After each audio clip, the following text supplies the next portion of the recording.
Aloha and welcome to today's webinar, Starting a Language Program.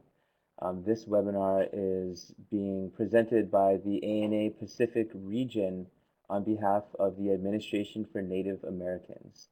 This is a national webinar. Today is March 12th, 2015, and it is 4 p.m. Eastern Time and 10 a.m. here in Hawaii. A little bit about ANA. The Administration for Native Americans, who is hosting this session, promotes self-sufficiency for Native Americans by providing discretionary grant funding for community-based projects and training and technical assistance to eligible tribes and Native organizations. And ANA's whole vision is for all Native communities to be thriving. And so until that's accomplished, they'll be working towards that goal. And here in the Pacific, we offer training and technical assistance to organizations that serve the Native communities of our islands, as well as Native Americans living in our region. And the Fetuao Samoan Language Center, who will be featuring on today's webinar, they are serving Native American Samoans who are living in Hawaii. And so we're glad to be able to feature them on today's webinar. Oh, and if you want to learn more about ANA, you can visit their website. It's there on screen, acf.hhs.gov/programs/ANA. And so ANA hosts webinars every other week. They'll always be on a Thursday. And the next webinar is directly topic, and that is how to sustain a language program, specifically on finding other funding sources and ways that you can keep your language project going after grant funding is done. And so the ANA Eastern Region will be presenting that webinar on March 26th. You can register online when it's available at their website, www.anaeastern.org, or you could look them up on ANA's events calendar. That will be on the events section of the ANA website. And you'll also find registration forms for other upcoming trainings, and either online or in real life on that page. And so please check that out when you get a chance.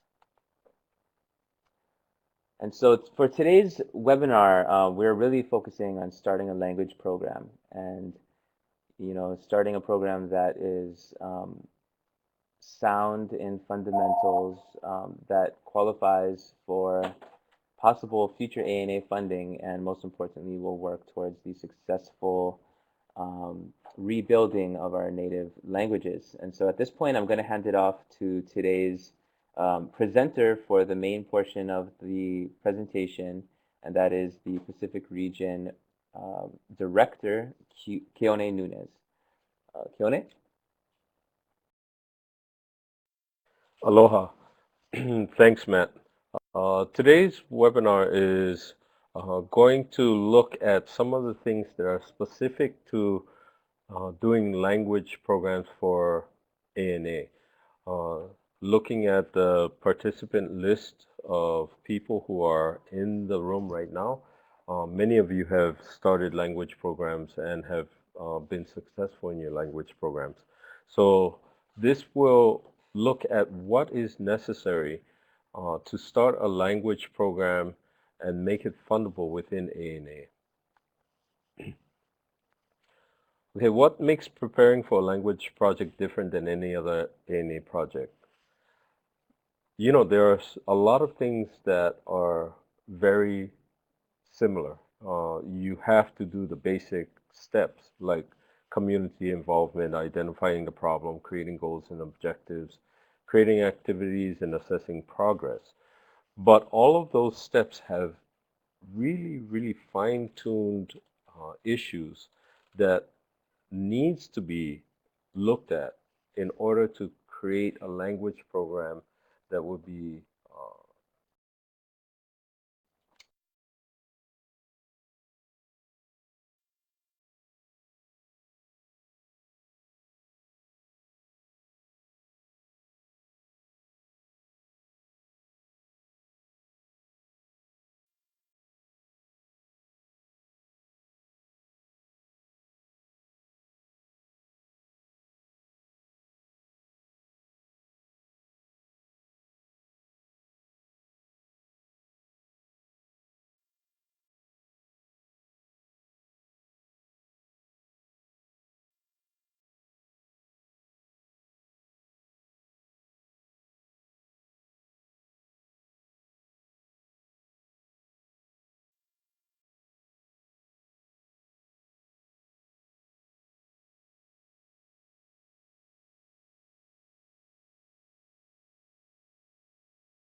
one of the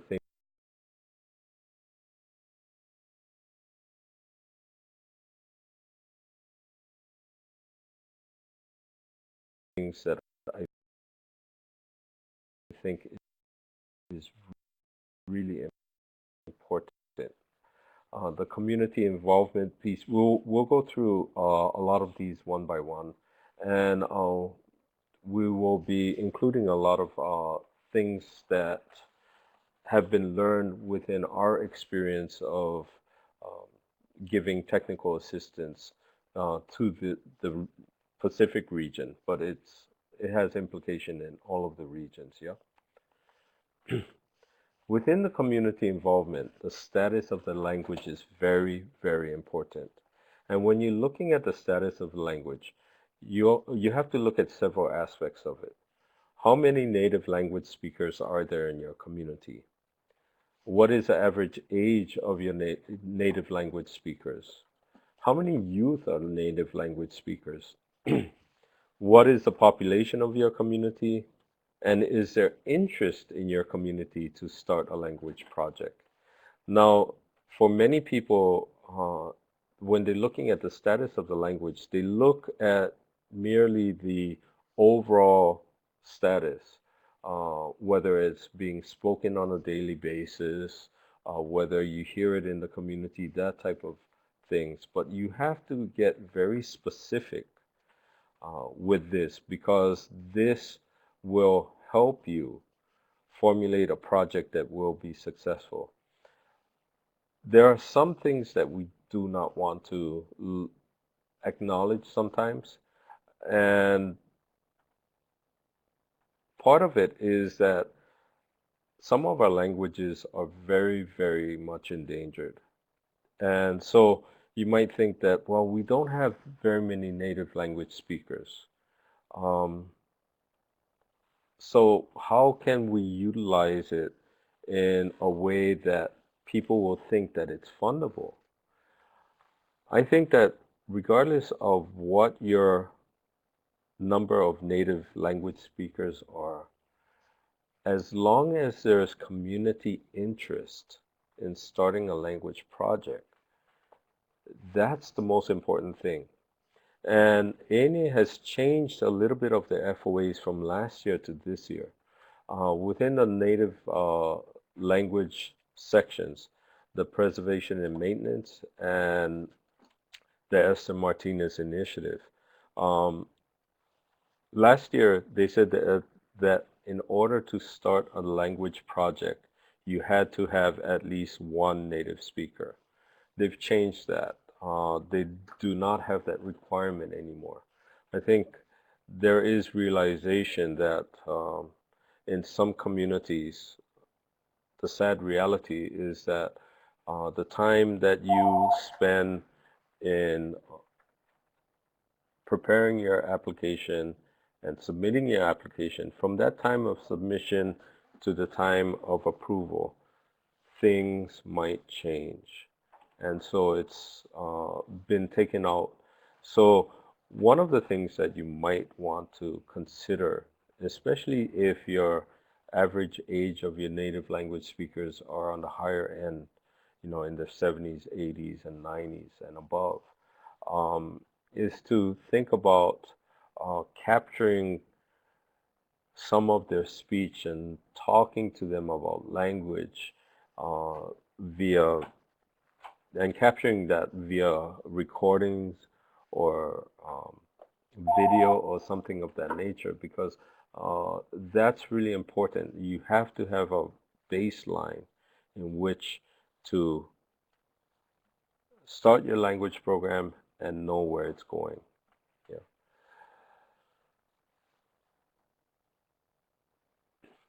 If you look at this map, this is the endangered, at risk, or severely endangered communities within the United States. And if you look at the red dots, that is severely endangered languages. And you notice that there are many, many red dots throughout the continental United States and in the Pacific. There are endangered languages that are in the same um, areas. If you look at it, the endangered and the severely endangered really outweighs the ones that are at risk or whose vitality is unknown. Oftentimes they say vitality is unknown because they might not have any language speakers left, but they're not sure about it. And so that's something that is really important.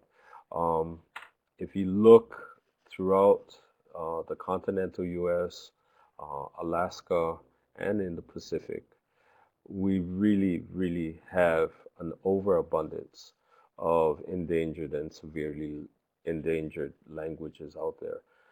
Um, and that does include the Hawaiian language and even to the extent the Samoan language, although the Samoan language is spoken in Samoa and in American Samoa, that's having less and less of a native language base, native speaker base, I should say, on the islands of Hawaii and outside of the island of Samoa, the islands of Samoa.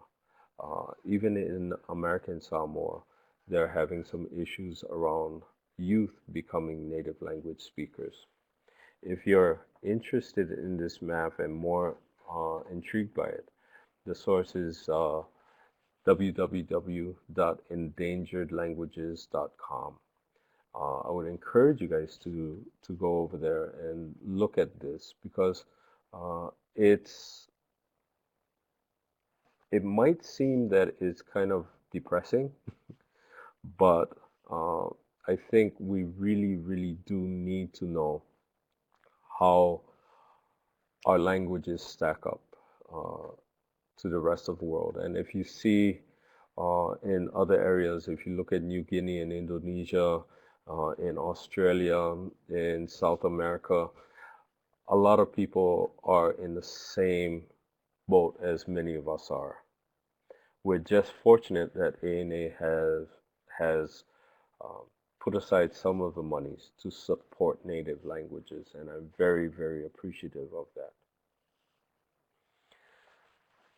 Within the strategic planning sessions of your projects, you have to assess your resources. What resources do you have? Um, Either financial, curriculum, instructional material, or human resources.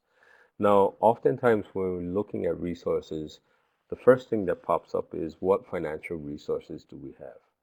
Uh, I would say that this is a very, very important thing to consider, but at the same time realize that you are creating a project that will hopefully at least give you some seed money to start the project off. So the financial considerations, although important, should be looked at it in perspective as to what is necessary and what is good for the community. The curriculum is another thing. The curriculum, and we'll talk about this a little bit later. There are a lot of curriculums out there. What curriculum do you think would be good for your language community? Oftentimes, when we look at curriculum, we don't look at instructional materials.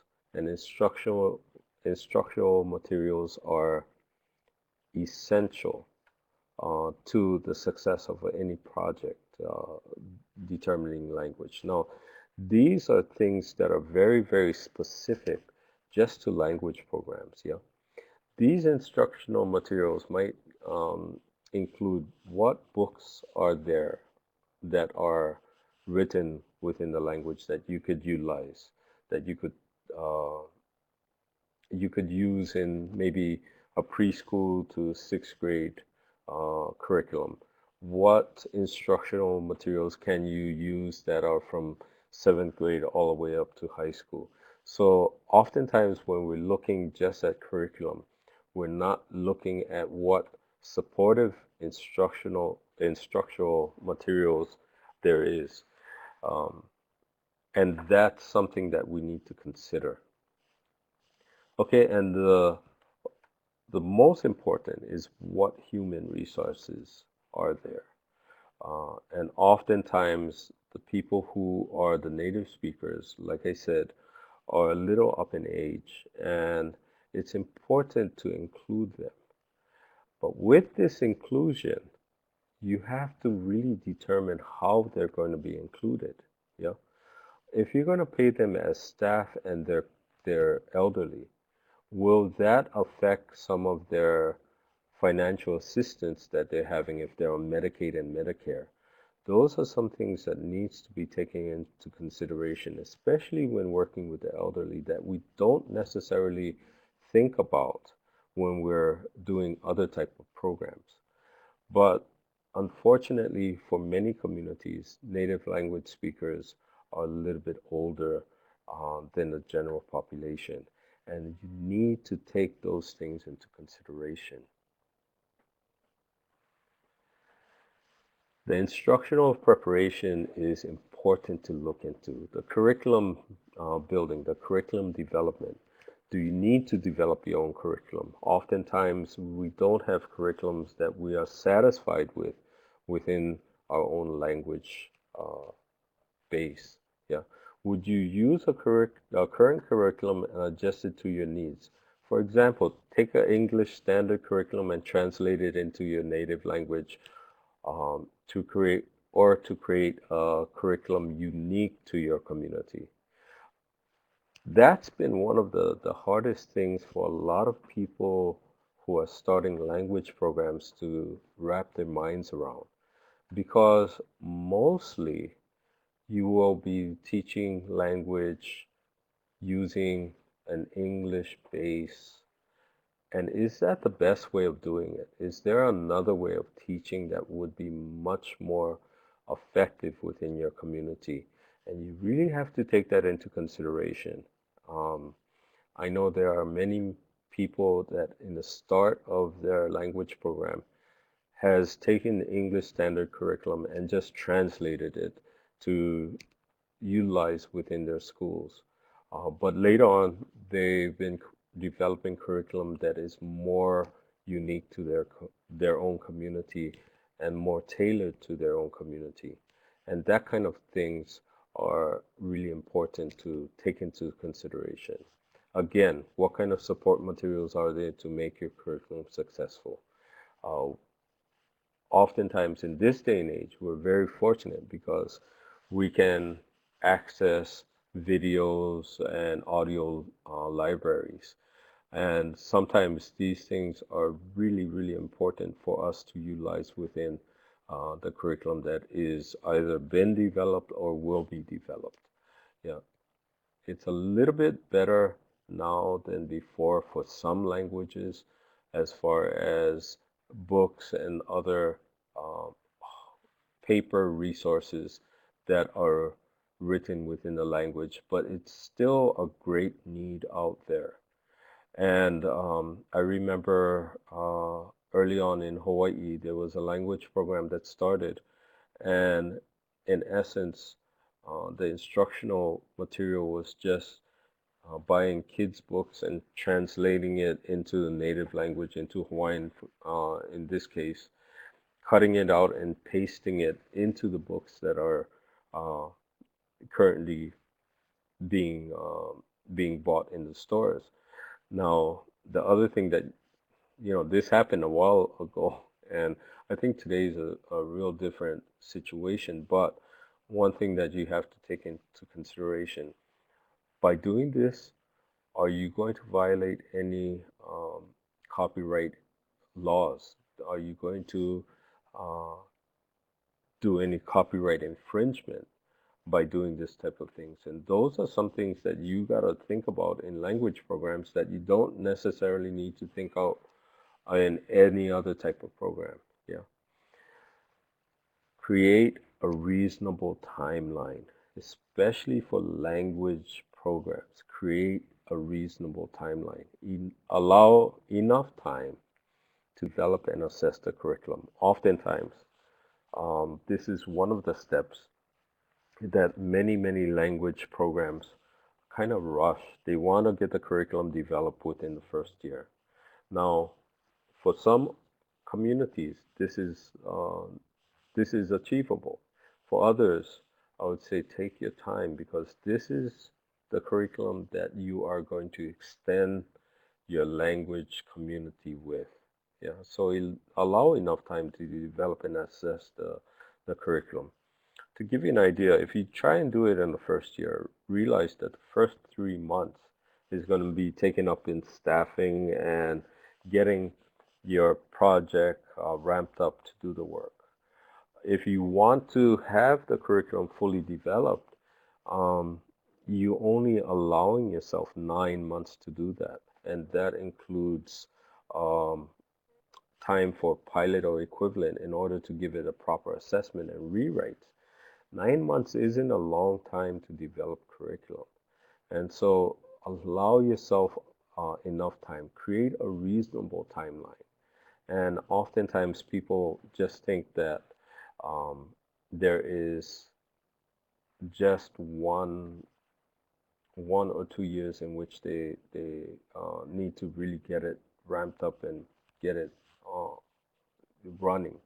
You know, if you need 3 years, and I would say many language programs would need more than just 1 or 2 years. If you're doing curriculum development, don't do it in 1 year. Yeah. If you are writing for an ANA project, in my opinion, don't do a curriculum development project just in 1 year. And the reason being is that not only are you dealing with the startup time of 3 months, you're dealing with a closeout time at the end of the year, which is anywhere from a month to 3 months, depending on the capacity of your organization. So you're only allowing anywhere from 6 to 8 months for the actual writing, piloting, and rewriting of the curriculum. Allow you guys enough time to do those things. The implementation. And uh, oftentimes within implementation, we do not think of certain things as we're starting to visualize our project, our language project. I would encourage you to think about some of these things. Where is the site of instruction? Is it central to your community? Is it accessible? What if the parents have a hard time accessing transportation? Is there transportation, public transportation that is nearby that they can access? Those are some things that we don't necessarily think about. And for some projects, to be real honest, we don't have the luxury of actually choosing the sites.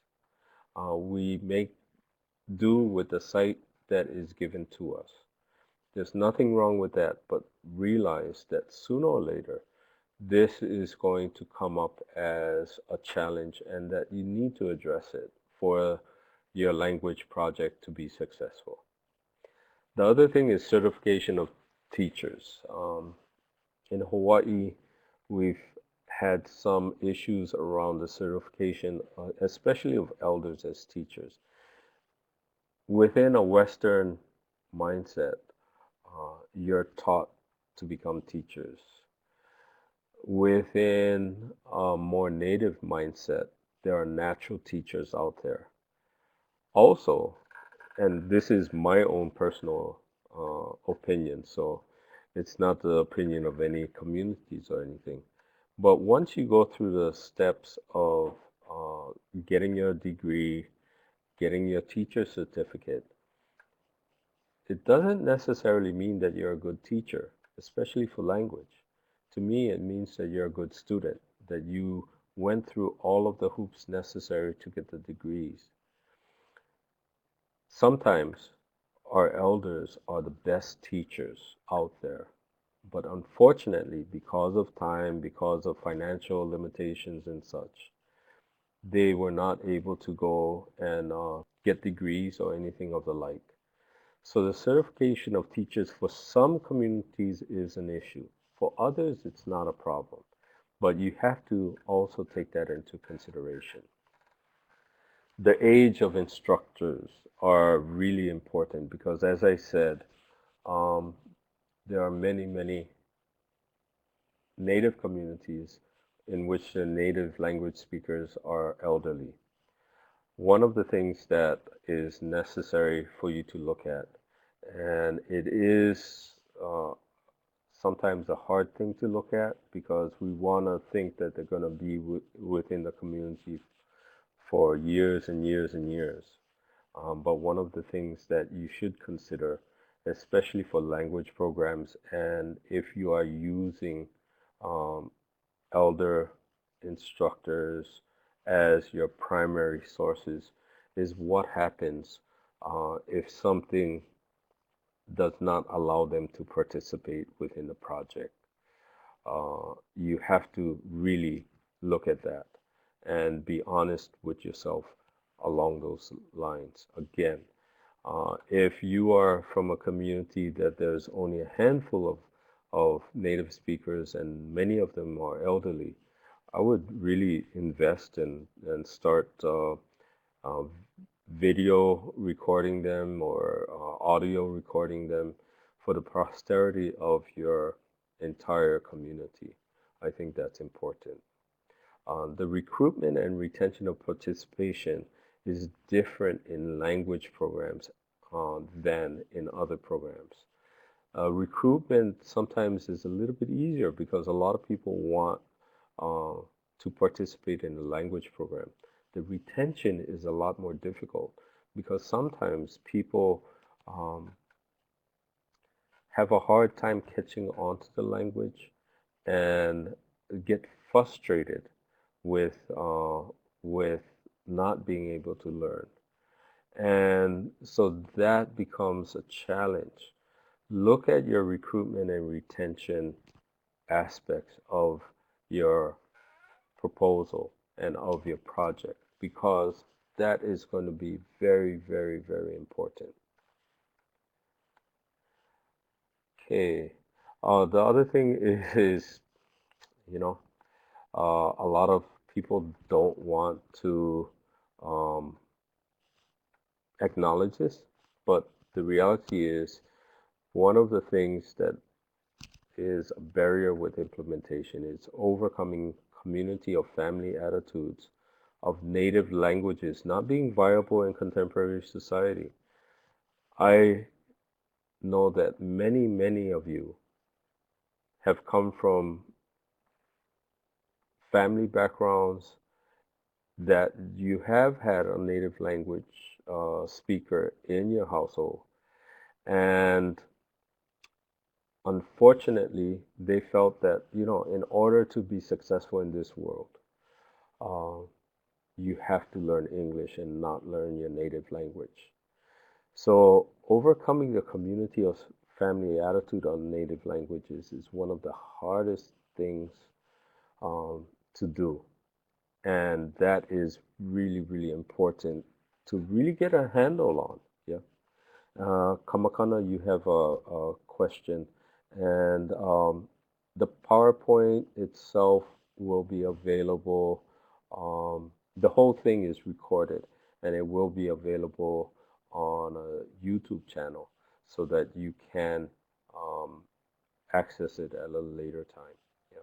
Thank you for that question. And Alisi, there are a lot of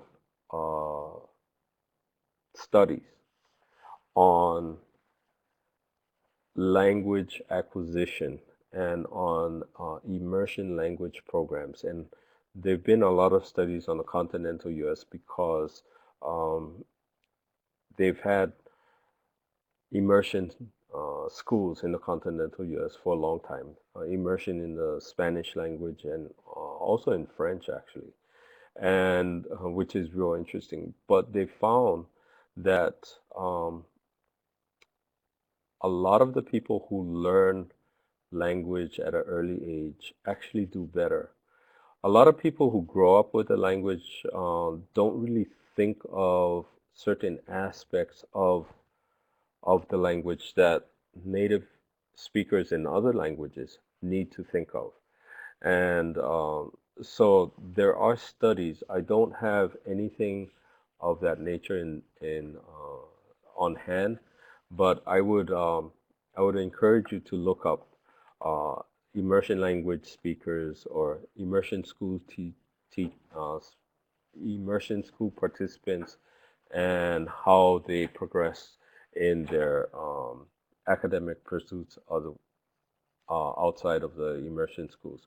The other thing that you can look at is that there are many countries actually that the citizens of the countries speak two, three, four languages, and they do quite well in all of those languages. So I think that there is some studies out there, and I think that hopefully we can have somebody in here. Maybe Dr. Mayer might have something later on, and he will be coming on. So okay, thank you. Okay, the other thing that we need to look at that is the program sustainability within the continuity section. What community support is out there? This is a hard thing for a lot of language people. Is what is the right amount of tuition to charge? And for many people, our communities are not rich communities, and so it's a hard thing for us to really look at and put a hard number on. But in order for the project to succeed after the initial federal funding is gone, how are we going to do that? And sometimes we really have to look at what kind of tuition is going to be asked of for the parents of the people who send their kids to the schools. Oftentimes, it's done in a sliding scale, but not always the case. So, something like that is a hard thing for you to think about, but it's necessary. And what is the family involvement? You know, sometimes it is really important for the families to actually start being involved at an early stage, because if the child is learning a native language and nobody in the family is speaking it, then it kind of not two things happen. One is that it's not supported within the family, within the time outside of school. But the other thing is that your parents and your family are your role models. And so, without realizing it, you might be sending a message to that participant, to that student, saying that, well, you know what, it's good that you're learning the language, but it's not important for us. And so you kind of devalue the language by doing that a little bit. So family involvement is really, really essential, in my opinion. And how do you reflect that um, into your application is something that is going to be important. Uh, a stable site of instruction, having a site where you can call your own is really, really um, really good. Oh, I see that John Mayer has, Dr. Mayer has written The Value of Native Languages. Google James Cummings, Merrill Swain, and Wallace Lambert. The concept of uh, addictive and subtractive bilingualism. Wow, sounds interesting. And cool. Can you be a little bit more specific as to that? Can you provide any more info for costs? I would appreciate that a little bit. Okay. Okay. Um, the stable side of instruction again is going to be very important, there so that the people are used to going to this one place. Um, you know, having a site that is identifiable as a language learning school is important for the community. Having it move from year to year to year is not going to do it really, um, it's not going to do it any justice to it. Yeah. And that is really important for for everyone to understand. Is a stable site of instruction, although you might not think of it as something that is important, is very important. Okay. The price ranges for the cost of language programs. I can tell you the ranges within ANA. The ANA projects go from 100,000 to 300,000 per year per project year. Um, Additive, not addictive. Sorry. Okay, that was uh, that was my bad on that. Uh, so anyway, you can look at and thank you, Donna Clark, for your your in- uh, your resource over there. Okay, so I can give you the price range within ANA. Within each and every um, organization and community, it's going to be different. So do it to your community and not necessarily to what ANA offers. Yeah. Okay. Certification for sustainability, you might come across this, especially if you're dealing with local education departments. What kind of certification is going to be necessary and how are you going to achieve that? Standardized instruction or localized instruction. Standardization is really good in a sense that it gives you a common curriculum, a common language to share throughout your community. What happens though with standardization is that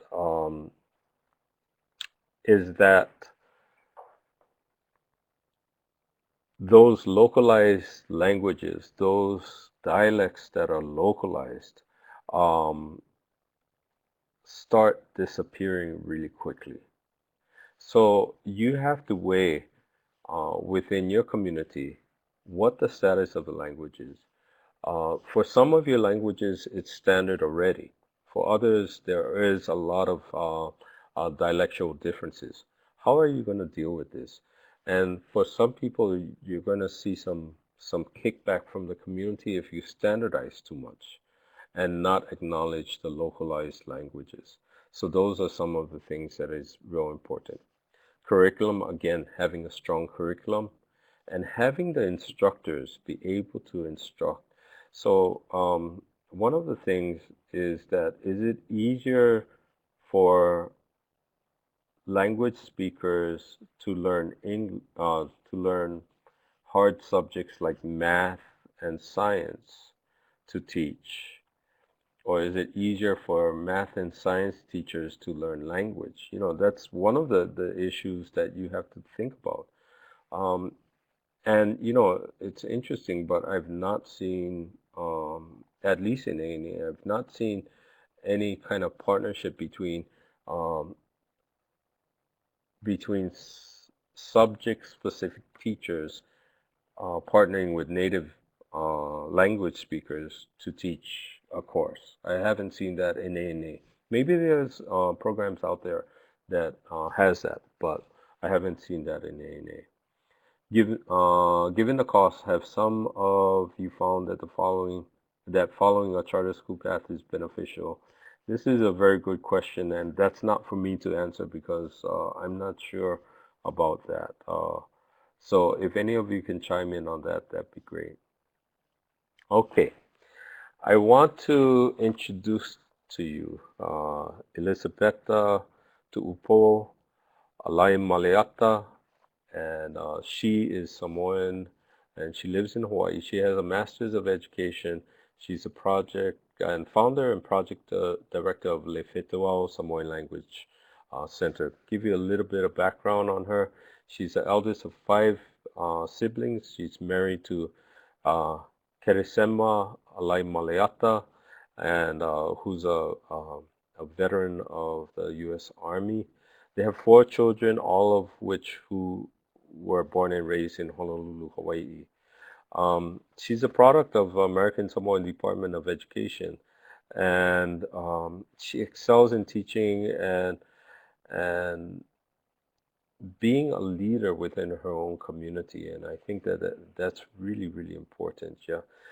She was the first scholarship recipient of Dr. Brown's Scholarship Foundation and subsequently graduated with her master's degree in education from the University of Hawaii Manoa in 2004.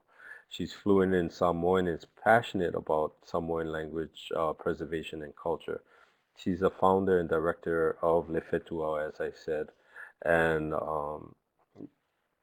Fetuao services Hawaii-born Samoan youth on Oahu.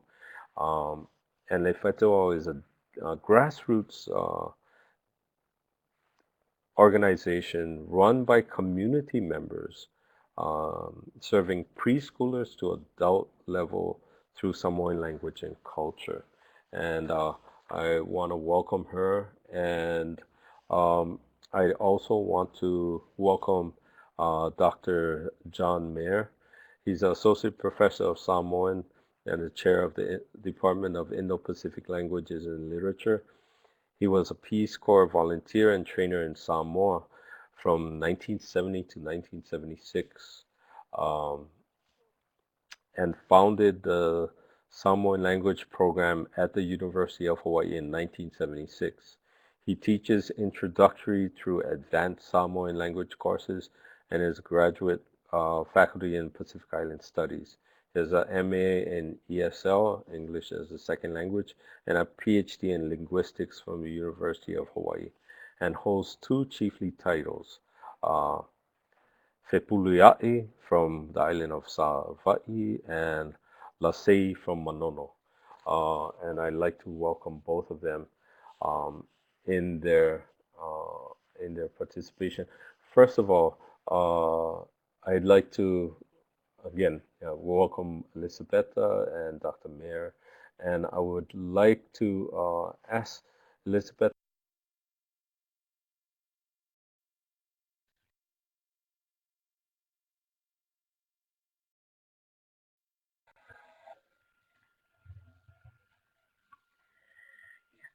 Talo Falava, Malole Soifua, Papisai, Keone Nunes, and Kaʻānaniʻau staff for inviting us to share our stories.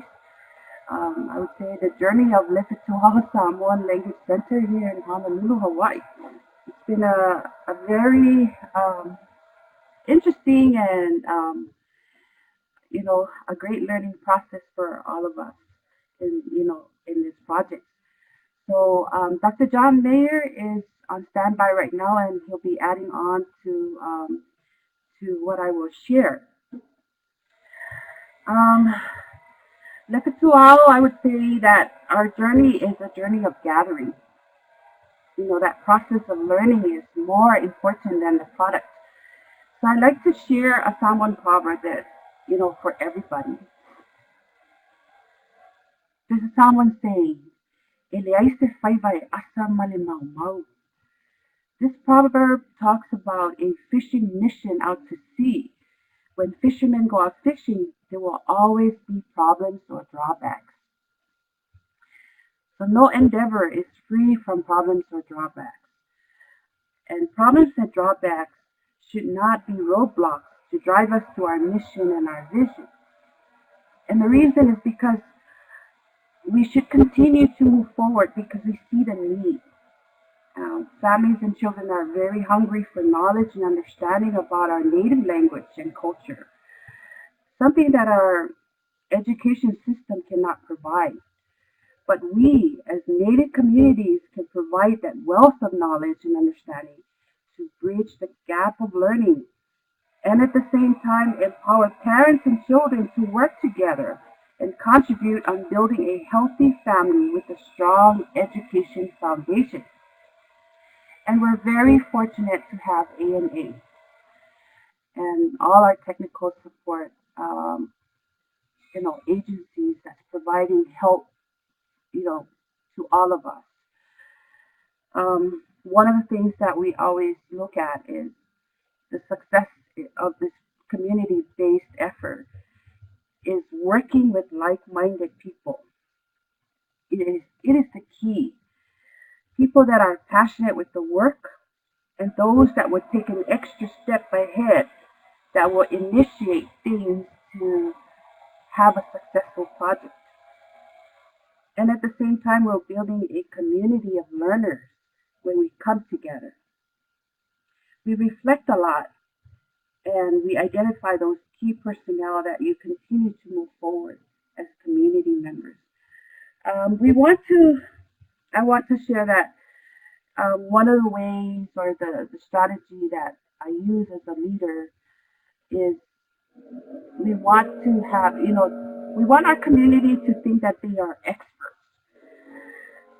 In order to get their buy-in, which is one of the biggest challenges that we face in the beginning of setting up this project, we want to empower them, that they are the ones that will bring that wealth of knowledge in order for us to have a successful implementation. So we focus more on the we can do it perspective rather than saying we can't. So I want to share some of the challenges that we faced. One of the biggest challenges that we faced when we first started is not having a home, no space. In order to build a successful language program, you want to, have a home where you build the ownership of learning. Building that ownership in the learning environment contributes to a successful implementation. Unfortunately for us, not having a location where we call home to Fetuao continues to be a challenge. But we thrive through the process of building this community partnership. So in our implementation, everything is mobile. Hauling things back and forth continues to be a struggle, but we never let that stop us from continuing. So I can say we're very fortunate to have like-minded people and working with our community that, we thrive through these challenges and we made it happen. Another challenge I like to share is the personnel turnover, like what Keone had mentioned. Planning ahead is very important. You want to look at hours of commitment and identify the best fit versus the time commitment to fulfill the task.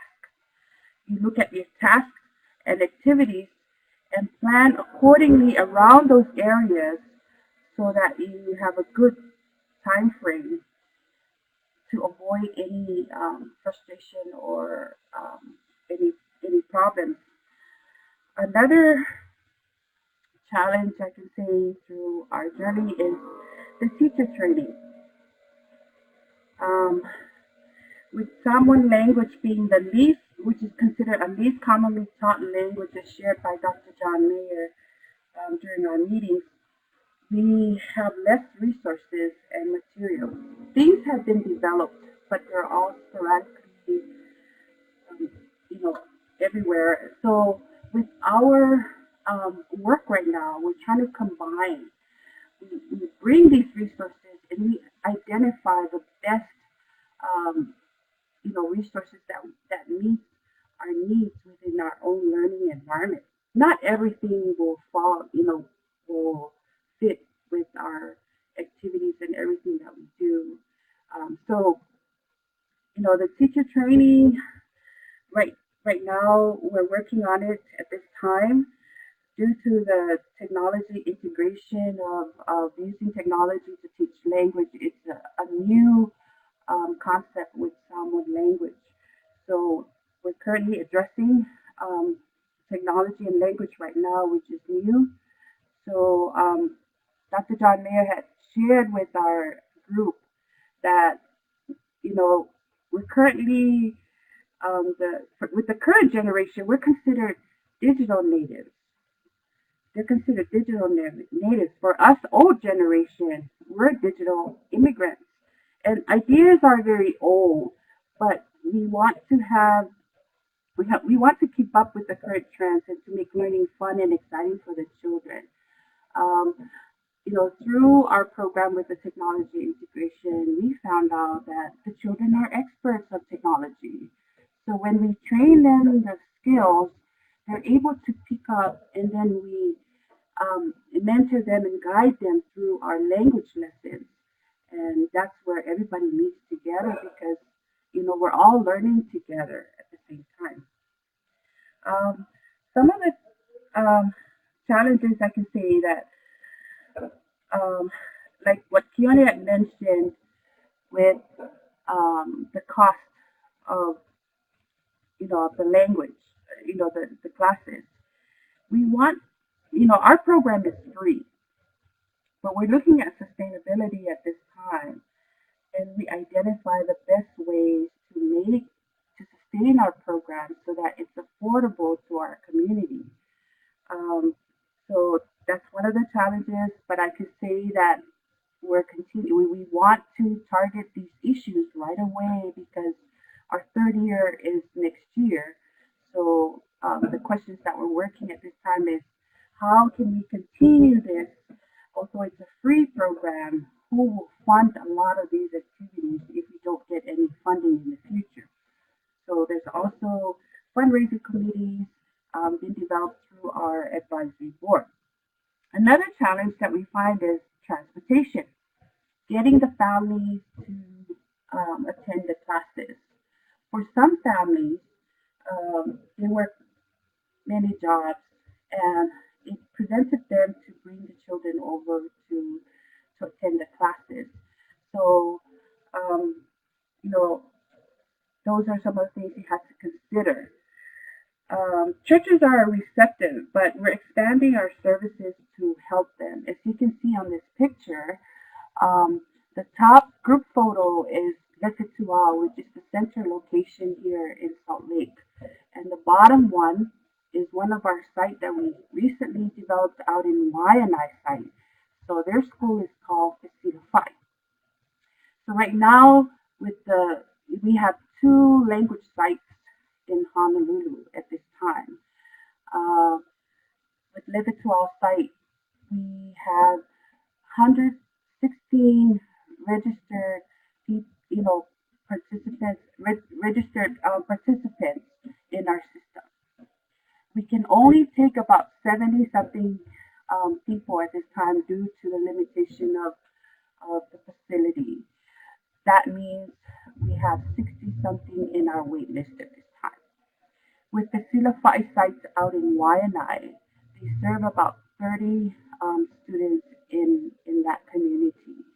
And we're gradually helping them to learn and also train the teachers and teacher assistants at that site. Another challenge I can share is building a relationship with government agencies. We can sense as we're trying to build that bridge, we can sense the reluctance to teach the heritage language in the system. And how can we work around some of these roadblocks so that we continue this mission? Education, I know some of it can be funded under the administrations of children and families. We're under that umbrella. So as leaders, we think along the lines of where these departments are providing us the resources to develop these programs. We should all work together, no matter what agency, but there should be a way in order to identify ways so everybody can work together because it's coming from one pot under this Department of Administration for Children and Families. And I know for a fact that Hawaii Public Education also tap into those pot of funding. So for us as community, leaders, we want to advocate to build that bridge so that we have a smooth partnership and working together with our local government agencies. Unfortunately, we find that right now as a challenge. But um, so, like I mentioned, we want to focus more on the we can do it. So I want to share some of the successes, and there's a lot to share with you, but some of the top key things I want to share in this webinar is a community-based project catering to the needs of the community, which is our focus. The student achievement in learning Samoan language. A lot of our participants came in with no knowledge or understanding of Samoan language. But through the process, we can see progression. Assessment, we don't have assessment or measurement tools in our Samoan language. But through the process, we're able to develop some of these measurement tools or assessment that we can use to identify progress in learning Samoan. So another success I can share is the participants progress, through our activities. We have some of our participants that are stepping in and saying, hey, I want to start learning how to teach the language.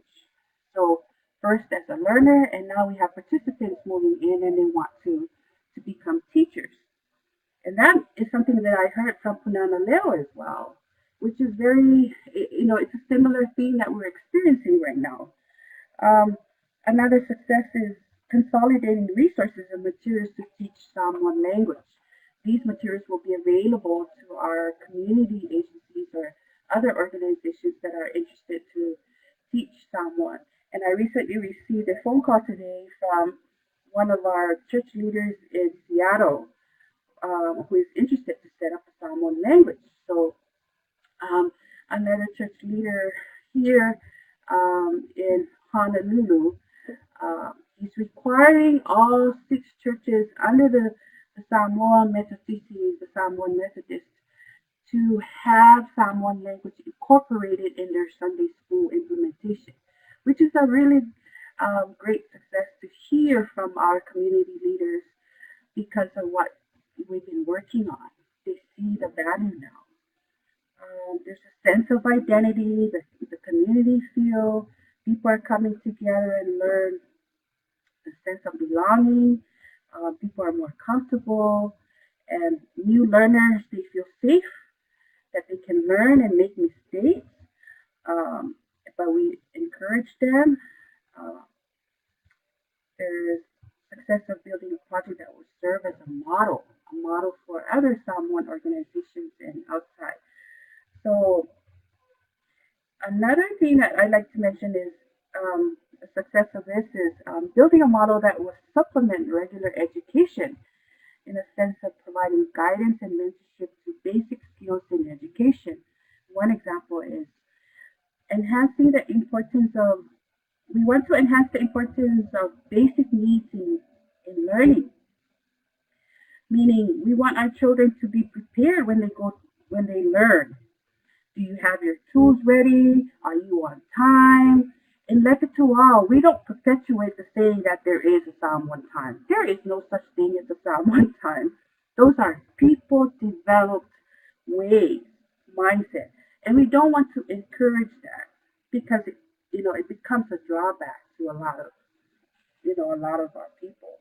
So we have volunteers, community connection, which maximizes the education resources and income use. And all of that, one of the successes, it gave us the opportunity, ANA, with this ANA funding, it provided us an opportunity to attend conferences of islands. We share with others. We're able to build our networks. We gather and we also take what we need from what we learn from those people. So it's been a rich experience. social media connection has been actively and successful. I can say that we work with one of our community leaders that's very effective in getting our social media community connection with our project. Her name is Alaimealata from Silvano. So we have our website. Before ANA, I was able to get a student from the University of Hawaii College of Education, which built our website, and then ANA funded us. We continue to work with the University of Hawaii Center on Disability Studies. Our tech camp, we fill in when Hawaii DOE is not in operation. So we provide language classes using technology. So next week is spring break. So we'll be offering a tech camp for our participants, and it's a free program. It'll be hosted, it'll be housed over at Kroc Center in Kapolei. So we're looking forward to that, and it's a partnership with Pacific Voices. And one of the things that keeps the momentum of everything, the leadership and working this project, every week we're required to meet. Our executive team meetings is every Tuesday of each week. We would meet with our leaders and we reflect upon the implementation, and then we plan and move forward. So I like to and I'm sure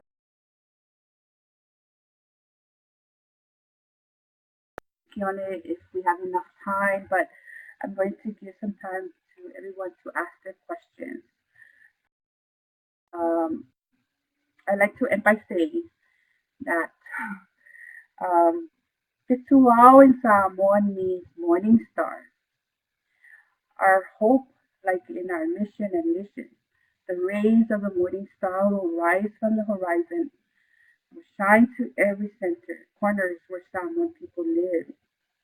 So the work that we're doing will be able to benefit the future generation to continue learning the native language.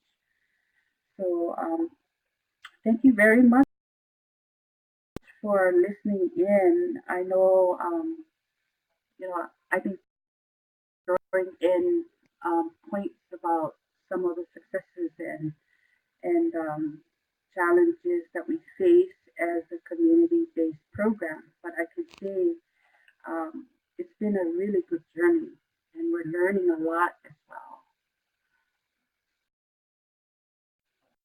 Mahalo, Elisapeta. I do have a question, and this is something that Dr. Mayer can probably put his expertise in. Is that I've seen your curriculum, and your curriculum is really, really great. But it's not like any other curriculum that you see with language, and there's a lot of cultural stuff that's embedded in that. How did you come to create that curriculum? And this is for you, Elisapeta, but I'd like to hear Dr. Mayer's response also. Yes, I can say that we've gathered a lot. I'm an educator by trade, and I've been collecting a lot of Samoan language resources and materials during my years of teaching. And with any resource that you pick up, or a curriculum that you want to identify, specifics on what fits your learning environment. So for me, when I picked up a curriculum from New Zealand or American Samoa, I would think along the environment, the learning environment here in Honolulu, Hawaii. How can children that are born and raised in Honolulu with Samoan ancestry learn or benefit from these materials? What are some of the things that I can adjust? So with what we built, these are resources or topics from some of the parents and some of the people in our Hawaii community. So we do a lot of reflection as well. Every Saturdays after our lessons, we have an hour of teacher reflection. And from there, that's where we refine. Through those reflections, teachers would tell us, and we would look at our resources and adjust accordingly to their learning environment. So it's the same thing with Y&I. We would build a lesson or a language activity here at Fetuao. When we take those activities to Y&I, it's a different setting. It's a different environment. So teachers there are encouraged to look at it and adjust it and refine it. So, and it's the process of getting it, of putting it together so that it fits our learning environment of the children. Okay, I have a question that says, saying how. Okay, so I guess we we um, we collected a lot of our materials and resources from the University of Hawaii Samoan Language Program. You can see how it's structured according to different levels on adult levels. And it was already developed by the University of Hawaii with Dr. John Mayer's work for many years. They've been doing this for many years. So with us in the community-based level, we look at those materials and we identify, okay, how can we teach this to the students that we have in Fetuao? And, we encourage our teachers to look at, the level of Samoan language right now. Like I shared before, we don't have current assessment and Samoan language measurement tools to identify the level where the students are at, but we're currently working right now to, refine and also develop more resources to help us at this time.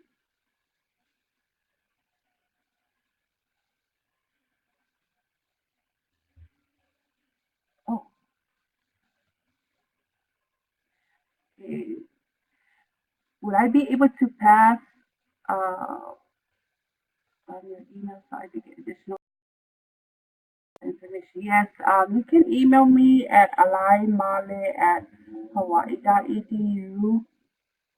Dr. John Mayer and Alice Silvanus, those are some of our executive team members that are willing to share, a lot of what we do here and even the resources that we've developed. I can say some of the teaching resources and activities that we incorporated at Fetuao. I learned some of that from our Hawaiian friends and people that I've known when I worked at the University of Hawaii as well.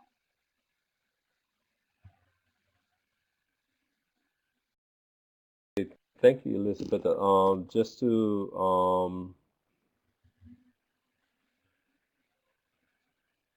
to answer a little bit more of Deborah Ellen's question, we will have some information on the last slide on how you could get an email from us.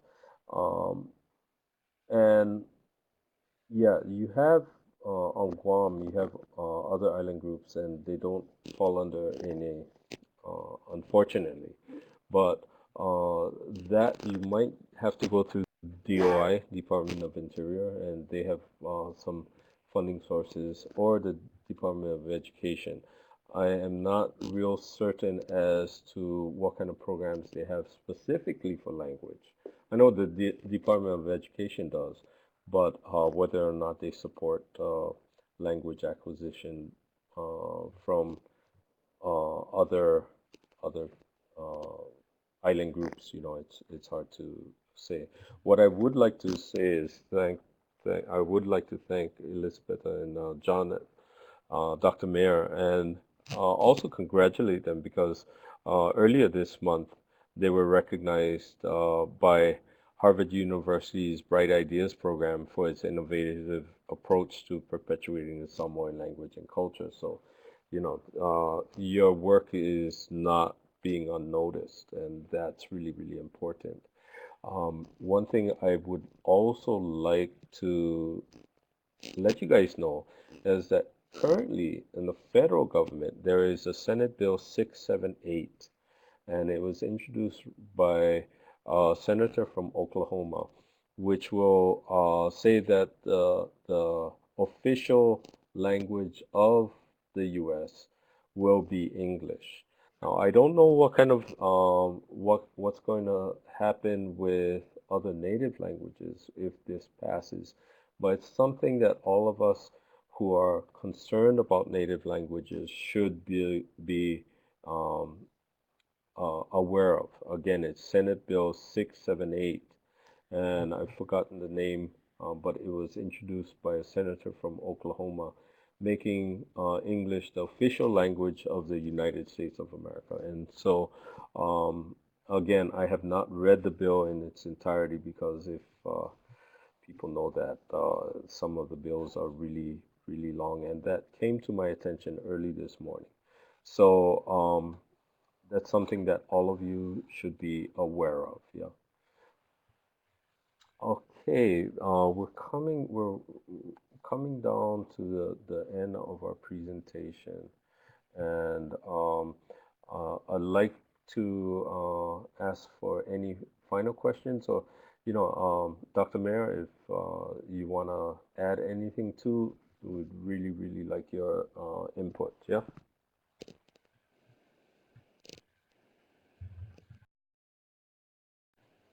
Thank you, Kenny. I don't really have anything to add. As you could tell, PETA is the heart of our program, and she articulates everything very well.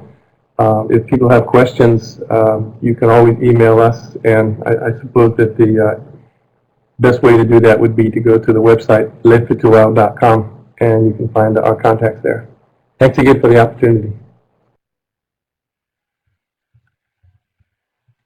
Mahalo, Dr. Mayer, and mahalo ho ia o ko pakahia pau no ka ho'olohe ana ki a webinar e pili ana ki a mau mea nui e pili ana ka ho'omawana ka olelo o Ivia. Thank all of you guys for attending this, and hopefully this has been helpful for you to really focus down on the information that is necessary for you to have a successful language program.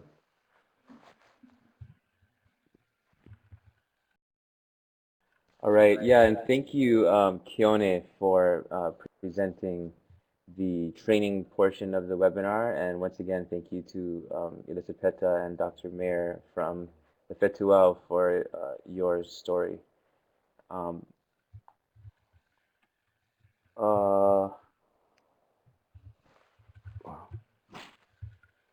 oh, 1 second.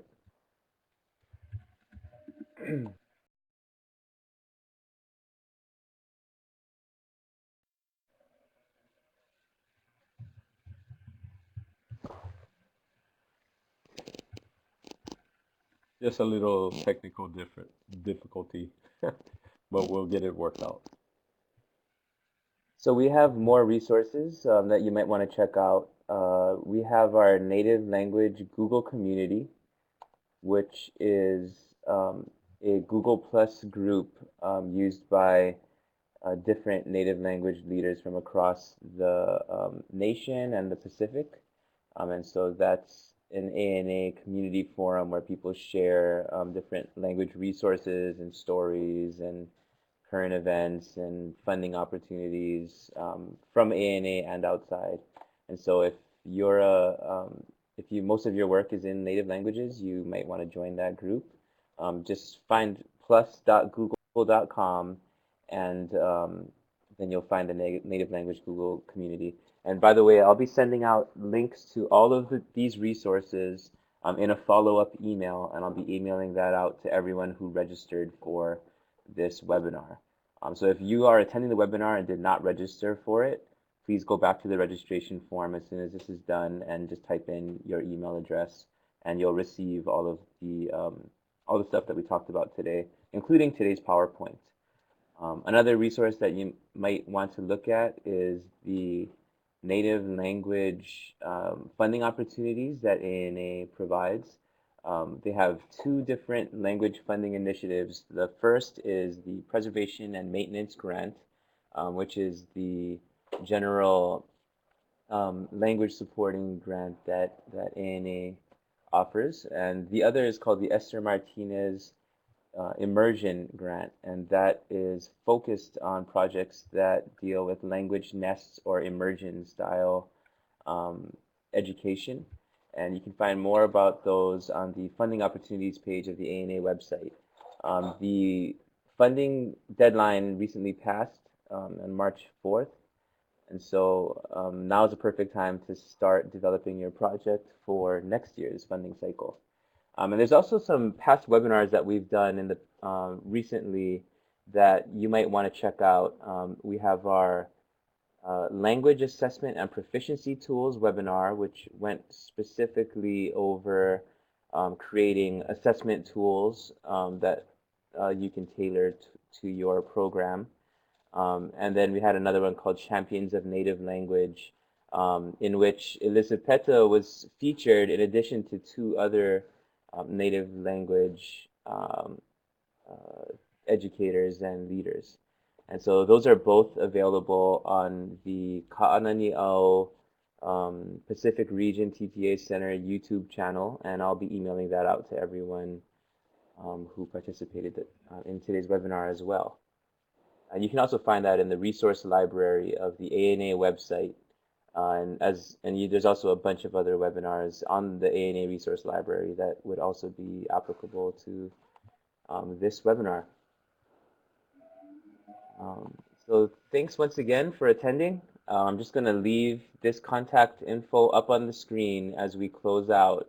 On the right is the contact info for Le Fetuao, and you feel free to contact them. And on the left is the contact info for Keone Nunez, who was the presenter from the ANA Pacific Region TTA Center for today's presentation. So thank you very much for attending today's webinar, Starting a Language Program. This has been a production of the Administration for Native Americans, a national webinar, and today is March 12th, 2015. Aloha.